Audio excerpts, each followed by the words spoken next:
Well, good morning, everyone. Last night we had our second second group of winners. Zoe Vincent, scholarship winner, and Jonathan Carlisle. Jonathan is from Toledo, and Zoe is from Mayfield Village. So we had the opportunity last night to meet Zoe's mom, and then also had the opportunity to FaceTime Zoe and her dad, and it was a lot of fun. I think we'll start with Zoe. Zoe, how are you doing? I'm doing great. So you and your dad and your siblings are out of town at getting ready for your aunt's wedding, I believe. So that's a happy occasion. So tell everybody kind of how you found out about this last night. I think I called your dad about 7:15, something like that. And why don't you kind of tell us what you heard and what you thought then? Yeah, so you made a call to my dad last night at around 7:15, and it was just kind of like weird because he just kept saying your name, and I was like, what's happening? And he said that like I had won the scholarship for the vaccine that we entered, like basically while just sitting there waiting for my second dose. And it was just like really wild because it like came out of nowhere. We weren't really expecting it at all. And it was just like this super like big surprise, and we were all so excited about it. Well, that's great. I talked with you a little bit, and to your mom. Fran and I had the chance to meet your mom in the pouring rain last night. So it was great seeing her. She came home a little bit after that I had talked with your dad and talked with you. You've been thinking about college. You're a rising senior, so you'll be in your last year of high school. What have you been thinking about in regard to college? I've had a lot of like thought put into like my career and everything, and like based on that where I want to go.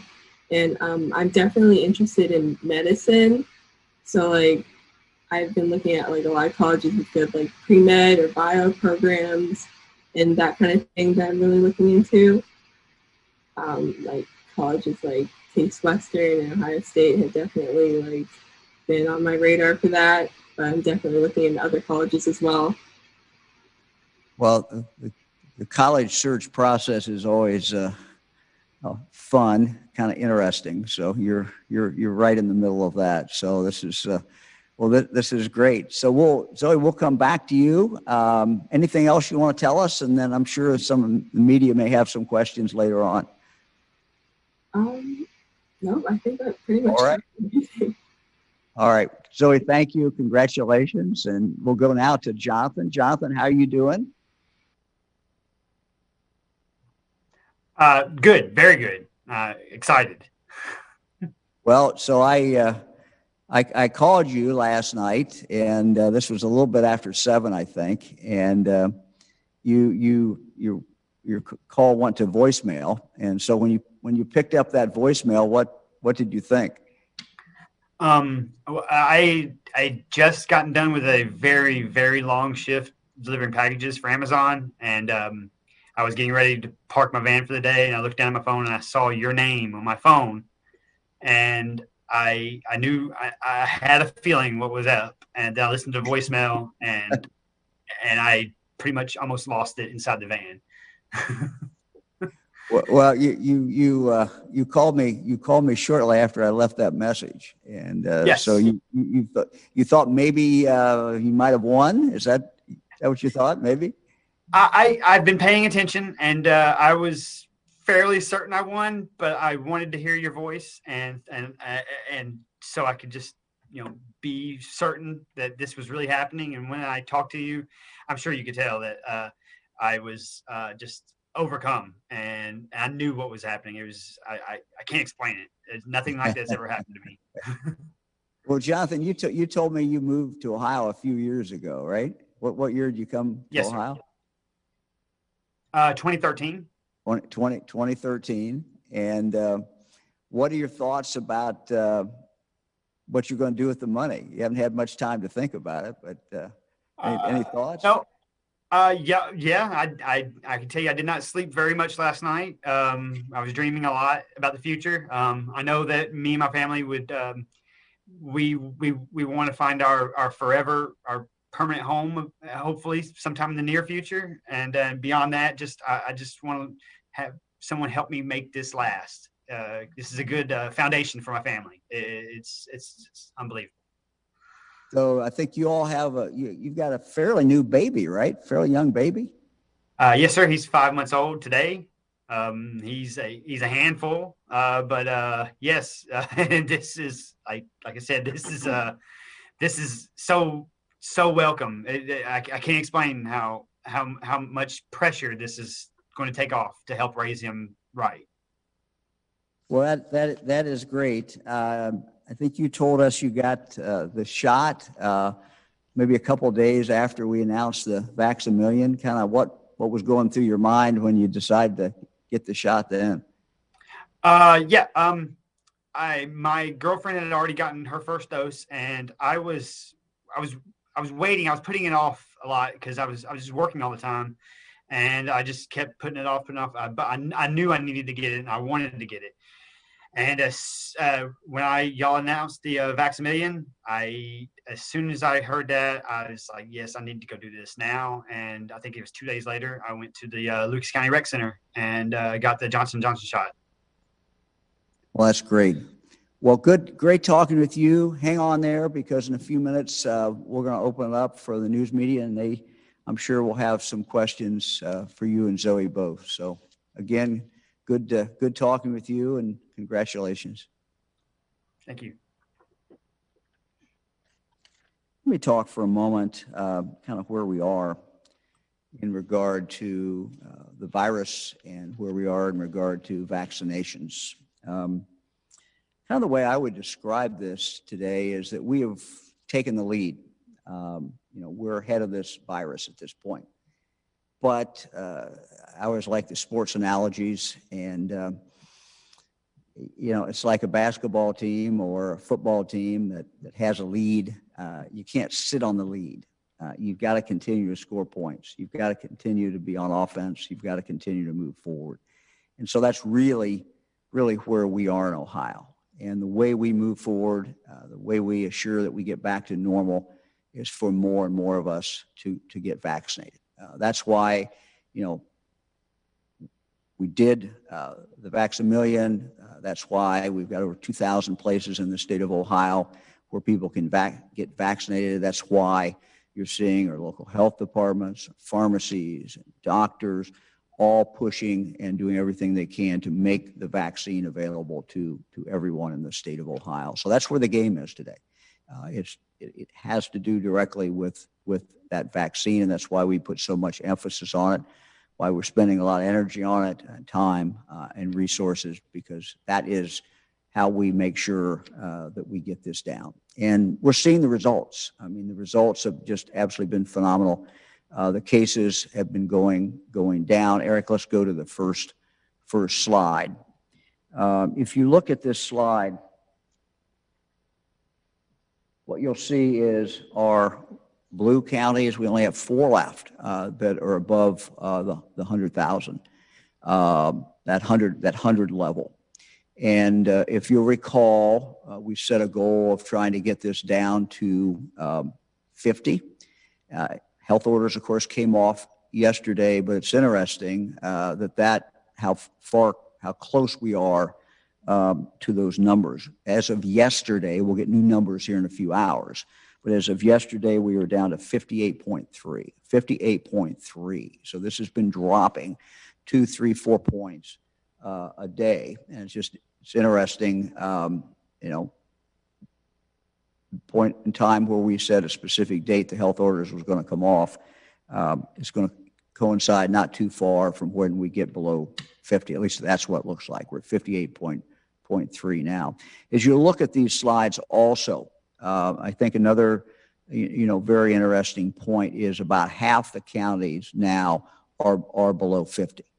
and that continues to change every day. But about half of those counties now are below 50. So we hope to see that continue to drop. And, we have always felt that there's an inverse relationship. The more vaccine, the more people get vaccinated, the lower these cases are going to come. And we didn't know exactly how fast it would work, but we know that's what would happen, and that is exactly what has been happening.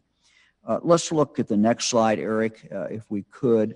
So this is this is from yesterday. So this is not not new. We'll get new numbers later today. But since we're doing this in the morning, we were basically dealing with yesterday's numbers. But I think that if you look at these numbers, very significant. First of all, before we actually get into the different age groups, let's talk about how we look at this. So what you're seeing on the screen is 45.5% of the total population of the state of Ohio. 45.5% of the total population of Ohio today has received at least their first dose of the vaccine. The way it's normally talked about on the national news has to do with adults. And so if you look at adults, 18 and over, we are at 56, roughly 56% of that population. And you'll notice, of course, that the president has set a goal by July 4th, to be at 70% of those adults. There's another figure, though, that we look at a lot, and that is over the age of 12. And we look at that because the scientists tell us that people over 12, once you get into junior high and certainly into senior high, those individuals can spread it a lot. And so when you're really trying to get control of this, you really have to look at over the age of 12 and over. So of that population, we're at 53% of that population. So again, if you look at the total, it's everybody in Ohio, even those who are not even eligible yet, we're at 45.5%. If you look at those over the age of 18 and over, we're at 56%. And if you look at over the age of 12, we're at 53%. Now let's look at the different age groups. And what you'll see, Eric, let's go back to that previous one, please. What you're going to see here is when you look at those over the age of 65, we're around high 70s, almost 80%. Some of those are over 80%. So it means that we still have about a fifth of our most vulnerable population that is not vaccinated. We continue to work very, very hard to do that. I know health departments are literally knocking on doors. I know they're going out to people who cannot get out. And so if you have anyone in your family who is over 65, for example, who has not been vaccinated, needs help in getting that vaccine, call your local health department, call us, and we'll do everything we can to get them vaccinated, because this is the age group that is the most vulnerable. Let's look at the younger age group, however. If you look at this group here, and as we look at this group, what we see is that's naturally where we have the most room to grow. And if we're going to get to 70%, that's where the bulk of those are going to come from. I don't think anybody knows whether 70% in Ohio is a magical number. What we do and have already seen is every day when we get more people vaccinated, we're making it harder and harder for this virus to spread. And that's really where we are. So we continue to look at our older, most vulnerable, continue to make that available, continue to encourage people to get vaccinated. But when we're looking at how we get to slowing this down even more and get to the bigger numbers, it's the younger people. It's those basically under 50. That's where you're going to see, that's where we have the biggest room to grow, is probably the easiest way to explain that. Let's go, Eric, to the slide on hospitalization. You've got that up there. Again, we're down now to, this is yesterday's data. 670 of our fellow Ohioans are in the hospital. That's 670 too many, but those numbers continue basically week to week to be dropping, and that is certainly some very good news. Let me share with you also, before I go to the Lieutenant Governor and then questions, what some of the just great things that are being done by health departments, but also doctors and others who are providers out there doing some really great work to try to make sure everybody has the opportunity to get the vaccine.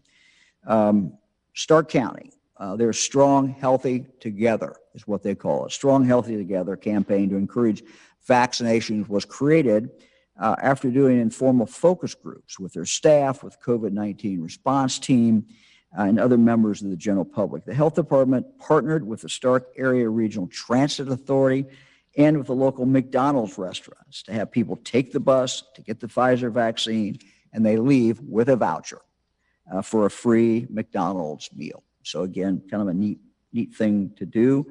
Up in Lorain County, they partnered with a local Latino nonprofit advocacy organization. Staff went to local restaurants to schedule people for upcoming vaccine appointments, made phone calls to encourage local families to get vaccinated. Down in Hamilton County, they partnered with the Board of Elections with an ongoing vaccination clinic. And they've offered smaller clinics with local businesses. Claremont County partnered with breweries and movie theaters, or discounts were offered to those who were vaccinated. This weekend, Henry County Health Department is hosting a vaccination clinic at 4 of the county's high schools in partnership with Henry County Hospital, with Rite Aid, and with Walmart. This effort is called, quote, "Let's have a great summer," end of quote. Let's have a great summer. It offers the Pfizer vaccine to those 12 years of age and older. So we'll continue to seek out innovative ideas and encourage those ideas throughout the state of Ohio. And I just want to thank all our partners, everyone out there who's working so very hard to get more people vaccinations in their arms and for us to move forward as a state. Let me now go to the Lieutenant Governor, and then we'll go to questions. Thanks, Governor, and congratulations to Jonathan and Zoe. Now, that's great. But for all of you who are not Jonathan and Zoe, we still have good news for you today. We are announcing another round of tech cred credentials that we're offering to people to help you get many of the good jobs that are out there and to earn free credentials. Oftentimes, those credentials will count as college credit. We are, Governor, hitting a milestone today. We promised at the beginning of the administration that we were going to seek to offer credentials to 10,000 Ohioans a year, free of charge, thanks to the generosity of the taxpayers of the state. And today, we have crossed the milestone in these first 19 months with 23,000 credentials awarded. In this particular round, we had 310 companies. We're awarding $4.2 million to help Ohio employees earn 3,882 tech-focused credentials. And through 8 rounds of this now, we have 1,310 Ohio employers who are offering 23,000, or whose employees have access to 23,723 technology-focused credentials. This total amount is going to be over $25 million. And we're glad to announce these today. It was great that we had in this group a record number of small businesses that applied, which was 124 businesses. Almost half of the businesses that were awarded were small businesses. We've been working really hard to try to promote it to small business. I want to remind businesses that there are 6 credentials that your employees can earn in the cyberspace. We know cybersecurity is incredibly important for all employers in the state, and small employers maybe in particular don't have access to people in that area. You can upskill your employees to get those cyber credentials. We have another round of tech cred that is open right now for funding that will end on June the 30th. So employers and employees apply for this. Remember, you can find out all of this information at techcred.ohio.gov for employers who want to upskill their employees. And if you're not employed, and I looked at the Ohio Means Jobs website just yesterday, there were over 100,000 jobs on that website alone that pay $50,000 a year or more. And these credentials are the kinds of credentials you need to get many of those jobs. They're available to you free of charge. If you're not employed, you can also use the IMAP program, the individual micro credential program. You can find more information about these if you just search IMAP Ohio. You'll find all the information that you need on that. So there is no barrier for an Ohioan who wants to earn a tech credential. We have programs that will help you do that, to access one of the many great jobs that are out there today, and you can do it free of charge. And we continue to grow and expand in this area. More and more Ohioans are taking advantage of it, which means there are more job security, more earning potential, and employers have the talent they need to succeed. And just wanted to share, Governor, that we hit our mark on the program, and we hope that the General Assembly will add more money, as they have so far, in the budget process, so that we can expand this to even more Ohioans in the coming years. Thanks, Governor. Well, we've had a great partnership with the General Assembly on this. It's been a very, very, very successful program. We're excited about it. So, time to go to questions. First question is from John London at WLWT in Cincinnati. Hey, John. Hi, Governor. There seem to be more Vax-a-Million spinoffs right now than cicadas, even free beer, from what I read, if the U.S. Hits the mark. And we heard Jonathan say that he was putting this off until the announcement about Vax-a-Million. Do you have a sense of how many Jonathans are out there? How many people are getting vaccinated to have a shot at winning $1 million? And are you starting to feel like a game show host yet? Well, yeah. When we show up at people's houses, Fran and I do it about 7:15. Yeah, it's kind of a strange feeling. Knock on the door, or make a phone call. John, I think it's a good point. One of our goals was really to speed people up, and a lot of people may get it, will get it at some point. Jonathan said that he was going to get it at some point, but it sounds like from what he said today and what he told us yesterday, that sped up his time in doing it. And we know that's just very, very, very important. The thing that Fran and I found when we went out, and we've been to over 40 different sites where people were getting shots, and we just tried to listen to people and hear what they were saying. And what some of them were saying is that the reason they got it that day, it was a number of things, but it was clear that there were some people who, probably were going to get a shot, but they weren't in a big rush. Maybe they had a lot of work going on, as Jonathan said. Maybe there's a million other things going on in their life, and so they just hadn't got to it yet. And so I think it's been very successful, particularly in regard to that. I still believe that there are people out there, and we're looking at talking with a couple Ohio companies about maybe a couple other offers to kind of make this a little more enticing. But we don't have anything to announce today on that. But it's still, I think there's still people out there, and we would just again ask anyone who's thinking about getting the shot, go ahead and get your shot, and then sign up. We've got a lot more drawings coming. We got 3 more weeks. You have the opportunity to win $1 million. You have the opportunity to win a scholarship. So it's exciting. Next question is from Jesse Balmert at the Cincinnati Enquirer. Hi, congratulations both Jonathan and Zoe. My question is for Zoe, actually. What sparked your interest in medicine as a possible career, and I guess how has this past year of COVID-19 affected that interest?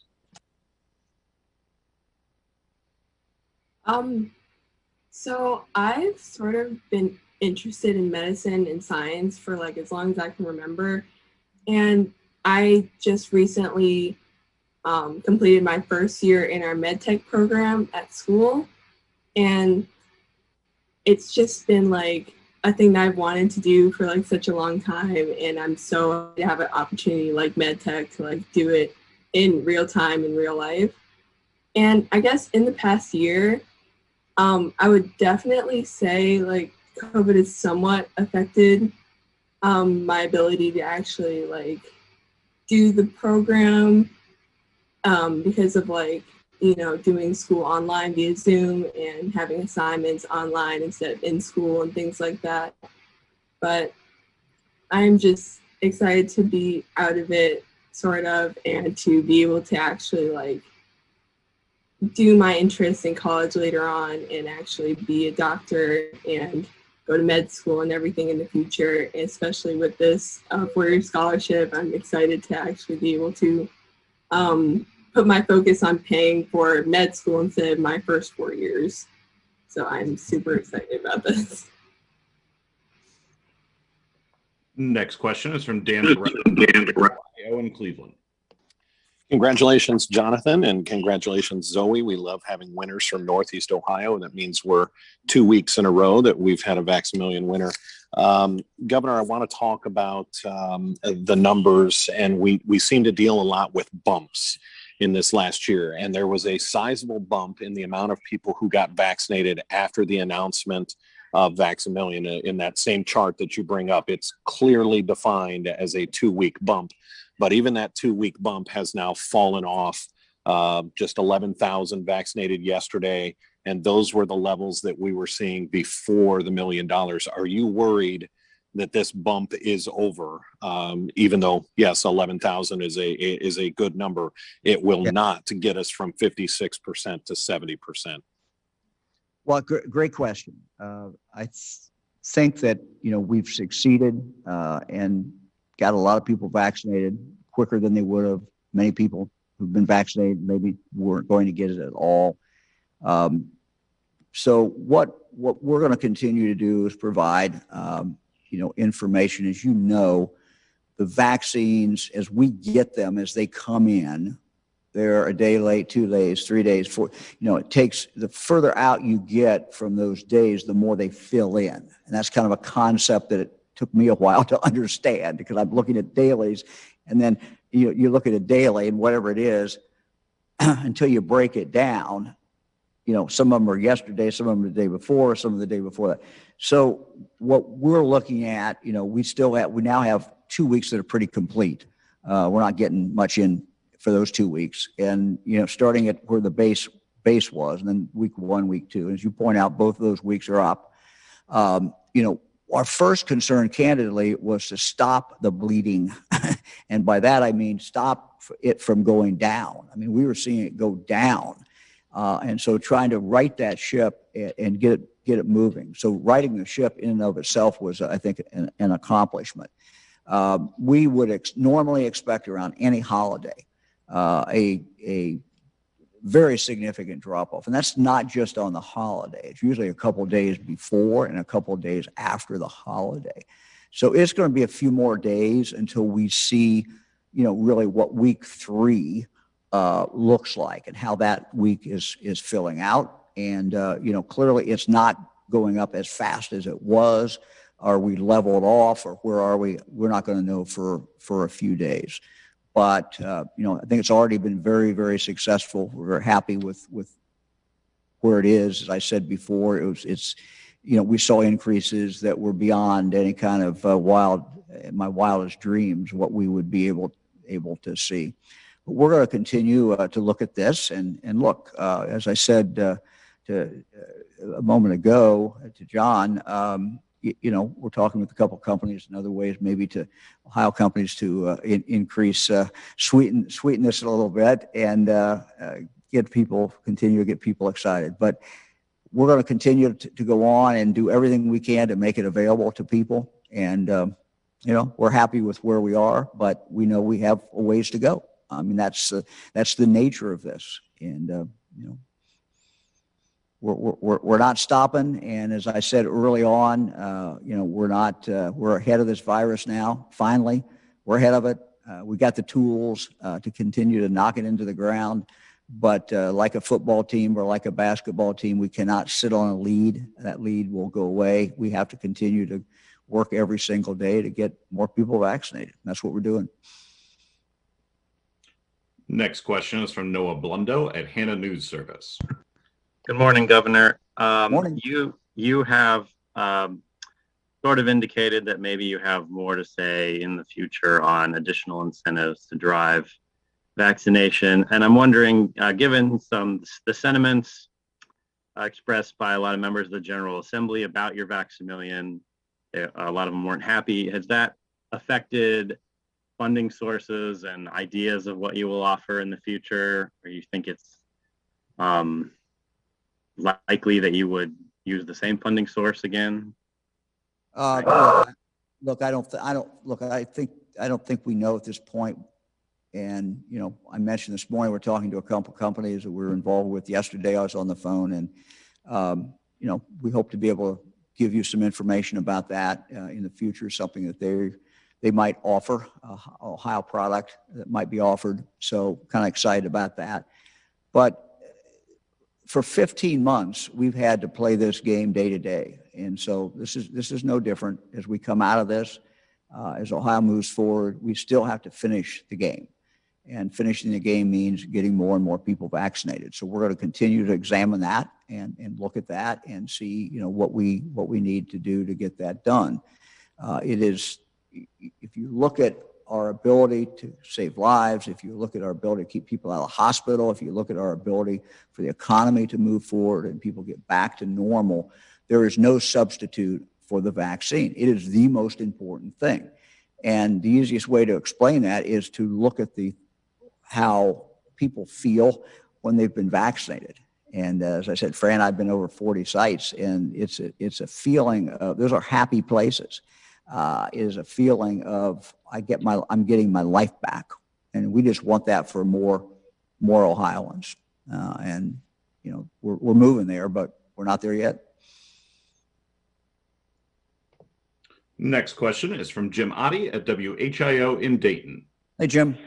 Hey, good morning, Governor. A clarification and then a question for Zoe. The clarification, do you happen to know, Governor, what the cash value of the college scholarship is as you deliver that to Zoe and to the previous winner? And then Zoe, your reaction to that. This is a lot of money.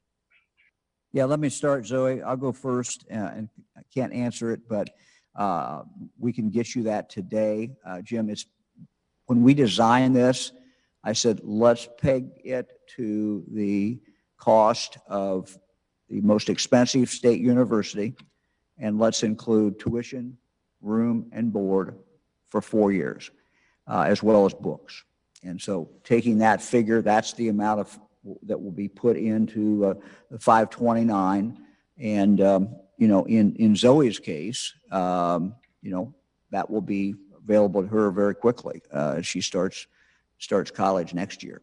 So, Zoe? Yeah, my initial reaction to this was just like, I can finally be able to like focus on my later education in med school, hopefully, rather than have to worry about taking out student loans later on. And it was just like, I felt like a weight off my shoulders, sort of, because I could like really see my career ahead of me instead of seeing a time of me paying off my debt because of medical school and because of my later education. And it was just like kind of like a big relief in that sense. Okay, thanks. Next question is from Laura Hancock at cleveland.com. Hi, I'm Zoe and Jonathan. Congratulations to the both of you. I just had a clarification question for Jonathan first, and then I have a question for the governor. Jonathan, you said that you had a 5-month-old, I think, son, and I was wondering if that was your whole family, your girlfriend, your son, and you, or are there other children, just for clarification? And then my question for the governor is, with the Senate budget that came out, there was a higher proposed tax cut and also a lot of changes to the way that we would be funding public ed. And I was just wondering if you, when you've looked through that, I know you probably haven't looked at all of it, but what struck you about it, or what your thoughts were. Yes, we have 2 other boys. She has 2 boys that live with us most of the time from a previous relationship. And this is, like I said, this is going to help tremendously with everything. Yes. So, Laura, let me try to answer the question. We're happy with what we've seen come out of the House and the Senate. Never get everything you want, but I think they're 2 good documents to move forward on, and programs that are very important to us have been preserved in there. As far as in regard to the different approaches that each is taking in regard to education, we're still looking at that. Next question is from Jim Province at the Toledo Blade. Hey, Jim. Hi, congratulations again to Jonathan and to Zoe. And my question is for both of them. Have either of you known somebody personally who has come down with COVID? And if so, did that play a role in your decision to be vaccinated? Jonathan, you want to go first? Yes, sir. Yes, my sister and her husband, both who were living in California at the time, came down with COVID, as well as his father, who passed from COVID, and she was on me a lot to go and get the vaccination, and that played a very significant role in getting it. Zoe? Actually, I believe in, I forget what time it was, but it was like a while ago. I actually had it, and it was just like, I feel like it was honestly the most sick I've ever been, but I obviously came out of it, and I do think that it played like a significant role in my decision to get the vaccination, because like it was like, if I can somehow like guarantee that I'll never feel this way again, or like my family won't have to feel this way again, like I felt like I would definitely take it, and so I did get the vaccine. Zoe, were you confirmed as having COVID? Yes. Thank you. Next question is from Aaliyah Williamson at WDTN in Dayton. Well, good morning. Congrats to Jonathan and Zoe. My question is for the governor. Governor DeWine, as outside opens up and more people are getting vaccinated, we're unfortunately seeing some instances in the media and the news of bad behavior, a lot of fighting and, unruly behavior, including gun violence, similar to the tragedy yesterday in Springfield. I was wondering if you have an update on the Springfield situation and or comment to Ohioans about this newfound freedom. Well, no, I don't. We are seeing some examples that, we see on TV, the fights on airplanes and things like that. Someone more learned than I am would have to explain, kind of human behavior. But, certainly, people have been cooped up for 15 months, and, it has altered what they've done. It's altered who they've been in contact with. People have been isolated more. So I'm sure there's a lot of consequences that will naturally flow from that psychologists could explain, or even a sociologist could explain. So I don't know that I have any particular comment about it. What we saw, you mentioned Springfield, we just are seeing and have been seeing, and I've highlighted on my press conferences many times, violence generally in our cities. And many times these are individuals who are repeat violent offenders. They're people who, the lawyers, the terminology is, they're under disability, which simply means not disability that we normally think, but under disability that they cannot have a gun. And, a bill that we have presented to the General Assembly would absolutely target those individuals. It's tragic when you see anyone killed in these fights or anyone injured. I think it takes on a particular significance when you see innocent victims, and we do see that many times, that they're innocent victims, sometimes children who get shot, and because of these individuals. So this is really about criminals. It's about repeat criminals. It's about getting those individuals and, frankly, removing them from society. And so what our bill does is it would give the police more ability, it will give the prosecutors more ability, and ultimately it gives the judge, in his or her discretion, the opportunity to determine what that sentence might be. And so it increases the potential sentence, doesn't tell the judge he has to do it or she has to do it, but gives them that option based on the circumstances. So that's something that, I hope the General Assembly will look at and we'll be able to get past. And it won't eliminate all the shooting and all the violence, but when you talk to chiefs of police, what they tell you is that there's generally a handful of people, relatively small number of the criminal element, that does the violence. They're the ones that commit the violence. Small number of people, and targeting them is something that we just need to do if we're going to preserve order and safety, and people can be able to live in their homes and be safe. Thank you. Thank you. Next question is from Andy Chow at Ohio Public Radio and Television. Andy. Hi, Governor. Congratulations to the winners. My question is also for the governor. When we're talking about trying to increase the vaccination rate for people in their 20s, 30s, 40s, these are people who are usually at a lower risk of getting a bad case of COVID.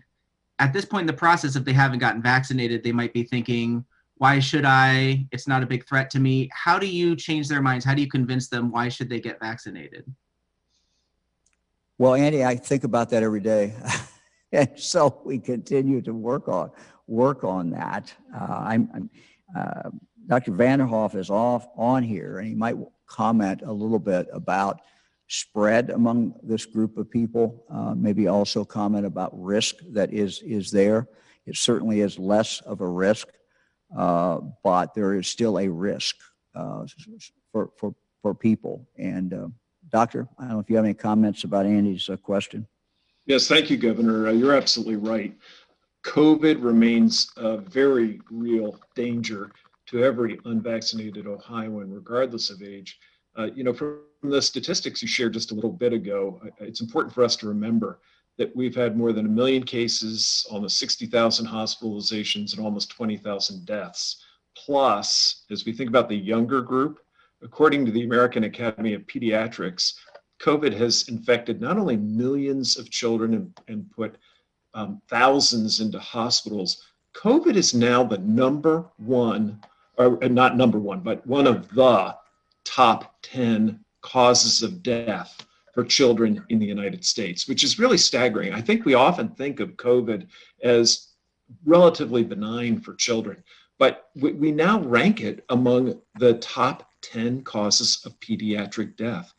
And we know, and you've said this repeatedly here this morning and in other press conferences, look, vaccination is our best protection against COVID. And so, if we're able, we really owe it not just to ourselves, and we do owe it to ourselves, but to all those we care about, including those who are not fortunate enough to be able to be vaccinated, for us to protect them by getting vaccinated. Because think about it, we have, all the children less than 12 who still remain vulnerable to this virus. We can protect them by getting vaccinated.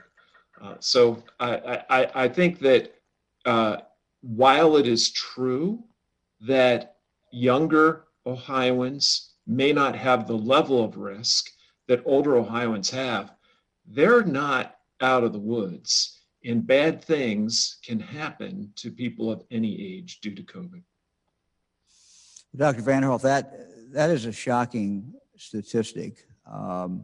we usually look at things in life relative to other things. And so when people look at risk, certainly the older you are, the higher the risk. We based, when we didn't have enough vaccine, we based our who got it based upon that. But your statement that now among children, in the top 10 list of causes of death is COVID is really, I think, a sobering thought. And I would just say that as people are making their own decisions, people having kids in daycare, or kids will be in school, they might be in summer school, they may be all kinds of things. But when people are back inside, there is still is a very significant risk of spread. So decisions about whether they wear a mask, decisions about how often they wash their hands, decisions about how careful they are. We do have a group of people who cannot be vaccinated yet and can't get it. Under 12 cannot get it, so cannot be vaccinated. So again, as I think we all go about our individual lives, knowing that there is a group out there that it's not a question that they refused to get vaccinated or didn't want to get vaccinated or made their own choice. They have not had the opportunity to make that choice, nor have their parents. So it is a group of people that I think we should certainly worry about and respect. Governor, next question is the last question for today. It belongs to Luis Gill of Ohio Latino TV. Hello, Governor. Thank you for having this. Thank you. Congratulations to Jonathan and Zoe. My question is to them. Have you had a chance to talk to friends or family members that they had decided, well, now since you're a winner and I'm going to get vaccinated, I'm going to try to get this done now because I have a friend that won. Jonathan, in the short time that you've been digesting this, have you talked to any family members that have decided they want to get vaccinated, or any other friends or anybody else? I've talked to them, but I haven't heard much from anyone else. I think most of everything I've had is congratulatory. Beyond that, I'm hoping they take my advice and get vaccinated. But yes, that's about all I've heard so far. Zoe? My experience has kind of been similar to Jonathan's. Like, it's mostly been like, congratulations, like, proud of you. But yeah, I haven't really had anyone like say they're going to get vaccinated as a result of this. A lot of my family just like wants to in general. But. Okay. Well, that was the last question. Zoe, thank you very much for being on. And Jonathan, thank you for being on. We appreciate it very, very much.